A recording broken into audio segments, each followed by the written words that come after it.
Jamaah, oh jamaah, Alhamdulillah. Alhamdulillahirrabbilalamin. Kembali lagi di Islam Itu Indah, masih membahas tentang tema hidup sederhana bukan berarti hina. Nah sekarang kita lanjut lagi nih. Ada orang yang bilang ya orang ini nggak bisa menjaga nafsunya untuk hidup sederhana. Nah itu katanya kalau orang yang nggak bisa menjaga nafsunya untuk hidup sederhana itu temannya setan katanya gitu. Nggak usah lari ke saya setannya. tapi gimana kalau seandainya? Tapi setan itu kan sifat. Sifat. Setan itu adalah sifat mengganggu. Mengganggu. Semua yang mengganggu disebut setan. Baik Minal jinnati wan nas. dari golongan jin dan manusia. Ya. Tapi gimana kalau emang fasilitasnya mewah itu udah disediakan nih Ustaz? Ya. Dari orang tuanya buat dia gitu loh. Nah ini apakah termasuk? Mohon maaf, Mas Fadli anak pertamanya di mana? Lagi di Bandung. Di Bandung. Ngapain? Kuliah. Yang kedua? Kedua baru balik kemarin udah Jakarta. Jadi pilot. Wah yang kedua ya kakaknya nggak jadi kayak saya entertain. Yang ketiga? Yang ketiga jadi pilot. Yang ketiga jadi pilot. Oh yang kedua itu Sisi kan? Iya. Yang keempat? Yang keempat masih sekolah SD. Oke. Kenapa Mas Fadli seperti itu? Apakah itu bentuk pemborosan? Tidak, karena sesuai kebutuhan anak. Anak mau jadi apa? Dibimbing. Mohon izin Habib dan Ustaz Sam, kalau Baraka sudah apa? Kuliah. Iya. Itu cepet banget. Siapa sampai batuk loh kakinya. Merangkak Ustaz, baru mau merangkak. Baru mau merangkak. Saya kira semua. Iya. Dalam hal ini, kepada semuanya yang hadir, kepada orang tua dimanapun berada, anak itu dididik, anak itu dibimbing, anak itu dituntun atas apapun yang Allah berikan kepada kita. Ingat, sedekah kepada yang tidak dikenal 10 pahalanya, sedekah kepada yang dikenal 100 pahalanya, sedekah kepada keluarga 1000 pahalanya, sedekah kepada anak 10.000 pahalanya. Masya Allah. Amin. 10.000 pahalanya. Sedekah kepada orang tua 100.000 pahalanya. Masya Allah. Amin. Dan sedekah kepada ustadz 1 juta pahalanya. Karena bisa dimanfaatkan. Oh iya benar. Nah, dalam hal ini anak yang Allah titipkan kepada kita, ayo kasih dia. Tapi tunggu dulu. Ma ta'buduna min ba'di. Para nabi-nabi Allah senantiasa mengajarkan kepada anak-anaknya, apa yang kau sembah setelah saya tidak ada. Maka tugas pokok orang tua bagaimana membina, membimbing anaknya ke jalan Allah Subhanahu wa taala. Ajarkan ilmu agama. Makanya Rasulullah sallallahu alaihi wasallam naik ke 7 langit. Langit pertama ketemu Nabi Adam, ajarkan akhlak dengan bertemunya Nabi Adam. Kemudian yang kedua, Nabi Nuh, ilmu keterampilan, ajarkan keterampilan terhadap anak. Lagi ketiga, Nabi Yusuf, ilmu keuangan, bendaharawan. Kemudian yang keempat, Nabi Isa, ilmu kesehatan, jaga kesehatan anak-anak kita, lindungi anak-anak kita dari segala macam bahaya. Kemudian yang kelima, Nabi Sulaiman, ilmu bahasa, yakni ajarkan bahasa kepada anak, komunikasi dan sebagainya. Yang keenam, Nabi Musa alaihissalam, ilmu kepemimpinan, bagaimana dia bisa bertanggung jawab atas dirinya. Lalu yang ketujuh, ilmu yang tertinggi, ilmu Nabi Ibrahim alaihissalam, yakni ilmu agama. Didik anak kita dengan agama, isikan anak kita agama, itu yang paling pokok. Kemudian didik anak kita dengan ilmu pengetahuan supaya dia bisa yarfa'illahu allazina amanu minkum wallazina utul ilma darajat. Jangan sampai kita membekali anak kita cuma harta, tidak ada ilmu, habis. Ajarkan, kasih sekolah anaknya. Naikkan derajat anak kita dengan sekolah. Itu. Ingat, warisan yang terbaik dari orang tua adalah warisan ketakwaan agama. Warisan kemudian warisan ilmu. Saya tidak kasih kamu apa-apa nak, cuma ilmu. Saya jual sawahku untuk sekolahmu nak. Tapi yakin itu akan jadi berkah. Amin. Dibanding diberikan kemewahan. Tapi kalau pun anak itu membutuhkan sesuatu yang memang pokok untuknya, why not? Kenapa tidak? Bule nih yang lagi tausiah. Dari mana? Nggak tahu nih. Bule dari bule potan. Jadi mohon maaf, anakku mau beli handphone, kasih. Kalau memang itu butuh. Iya benar. Kalau memang dibutuhkan, jangan sampai tidak dibutuhkan, diajarkan. Makanya anak-anak itu saya paling setuju kalau anak itu dikasih uang jajannya per bulan. Jadi enak, dia bisa atur daripada per hari. Tiba-tiba ada anak mamanya lagi tidur, mak, itu kan mengganggu. Iya. Paling bagus bulanan. Bulanan Bulanan iya. juga kan? Bulanan saya. Ah, sudah, selamat. Buat yang besar. Oh, yang kecil belum tahu duit dia. Dikasih berapa aja mau aja ya kan. Jamaah. Yeay. Kita lanjut lagi nih, Masya Ya. Allah. Ya mungkin kita juga perlu tahu mungkin zaman Nabi terdahulu nih ada nggak nih sahabat-sahabat Nabi yang justru menolak kekayaan dan lebih memilih untuk hidup sederhana. Coba kita tanya kisahnya sama Ustadz Syam. Ustadz Syam, mana izin Ustadz Syam? Baik, bismillahirrahmanirrahim. Jamaah Islam itu indah yang dimuliakan Allah Subhanahu wa taala, guru-guru kami yang dimuliakan Allah. Ternyata suatu ketika Nabi SAW sedang berkumpul dengan para sahabat, maka para sahabat ini duduk sama rata, yang kaya, yang miskin, yang sedang bermasalah, yang sedang berbahagia, semuanya duduk sama rata. Tafassahu fil majalis, mereka saling berlapang-lapang dalam majelis. Lalu tibalah seorang yang kelihatan dari pakaiannya adalah seorang yang miskin. Lalu masuk ke dalam majelis tersebut, lalu dia duduk. Ternyata yang berada di sampingnya adalah sahabat Nabi yang mungkin kastanya adalah seorang yang kaya raya gitu.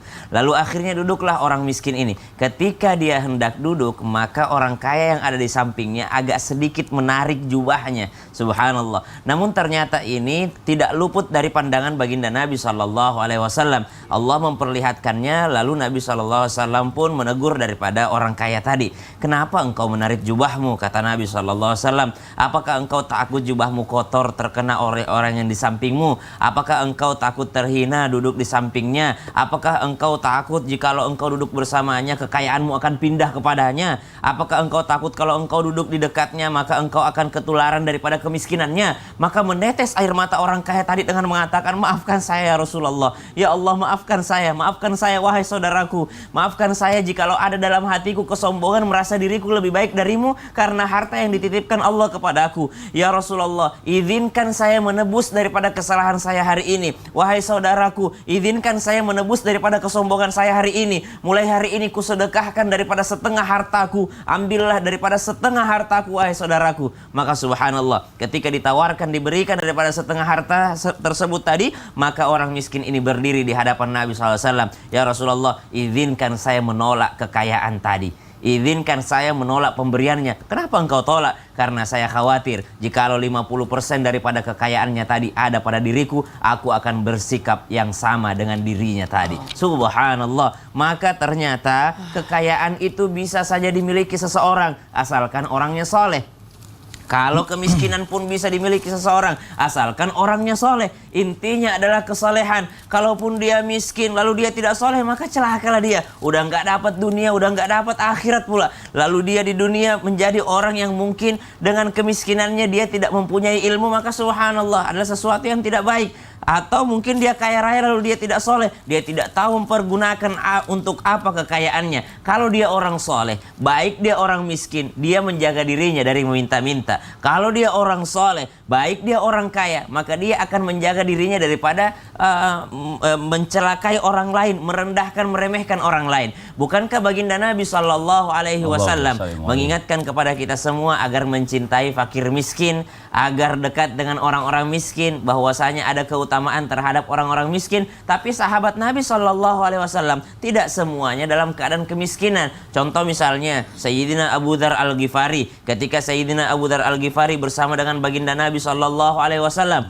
dipandangi bukit Uhud dan gunung Uhud, lalu Nabi SAW mengajaknya, wahai Abu Dzar, apakah kau lihat daripada gunung tersebut yang terkena sinar matahari? Maka Abu Dzar mengatakan, iya ya Rasulullah. Kata Nabi SAW, seandainya pun gunung Uhud ini menjadi emas bagiku, maka aku tidak akan tenang sebelum aku sedekahkan semuanya. Artinya Nabi tidak melarang kekayaan asal mampu untuk dipergunakan sebaik mungkin. Wallahu ta'ala. Wah, Masya Allah. Jadi kalau misalnya semua orang muslim miskin juga, siapa yang sedekah nanti kan gitu ya. Jadi harus orang kaya, orang muslim ini juga harus kaya ya, Bib, ya benar ya. Ya, kalau tidak ada orang miskin, siapa juga yang mau dikasih? Oh iya benar juga itu. Jadi ya, intinya adalah meratakan nikmat yang Allah berikan. Makasih banyak Ustadz Maulana, Ustadz Syam ya. Kita lanjut lagi nih Bib nih ya.